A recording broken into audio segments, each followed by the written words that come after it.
ñi ngi dox ñi ngi wax nekkuñu ci sunu kër yi ñi ngi dugg këroo kër indi programme bi nga xamante ni bii moo war a soppi Sénégal définitivement pour teg fi ay kenn yoo xamante ni kenn dootu ko màbb ci sunu démocratie kon membre coalition bi yëpp ku ci nekk ñi ngi lay sant di la gërëm pour sa taxawaay ku ci nekk wax na ak njabootam ku ci nekk wax na ak organisation et ci loolu ñuy wax ñi ñu mujjee dalal tey muy waa PDS yi nga xamante ni ànd nañ def benn say ñëw fekk suñu ñun suñu dëgg gaay may wax ni comme fu mu toll nii waxtu bi daf ñoo tànc ñaari baat lay wax benn bi maa ngi koy jëmalewaat encore ci Amadou Ba. Amadou Ba moo fi nekkoon directeur général des impôts et des domaines ay ati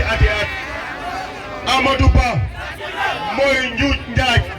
ba génne Karim Wade ci liste yi. Amadou Ba xam ngeen lu mu def moo fi nekkoon ministre de l'économie et des finances. Amadou Ba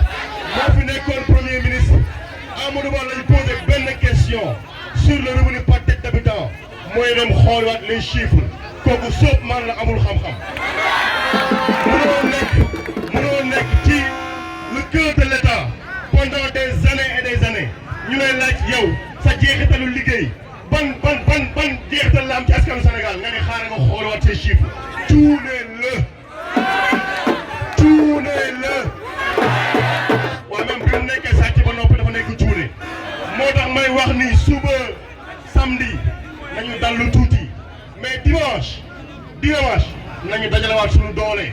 nañu dem ci urne yi xëdd voté ndogu jubilé xëdd voté ndogu jubilé xëdd voté ndogu jubilé léegi nag affaire yi leer pour affaire yi leer bulletin wu Amadou Ba fii ci Thiès bu ko kenn laal bulletin wu Amadou Ba fii ci Thiès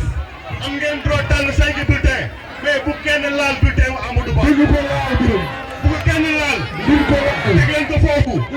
loolu mooy nekk le premier sondage officiel ci biir urne yi bu midi jotee ñu gis ne poste Diomaye jeex na poste Amadou ma nga ko jëlee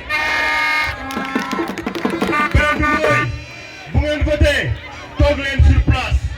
bu résultat yi génn na ngeen ko fekkee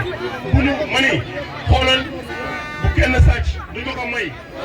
affaire bi jeex na ba noppi xam nga lu ñu def ak moom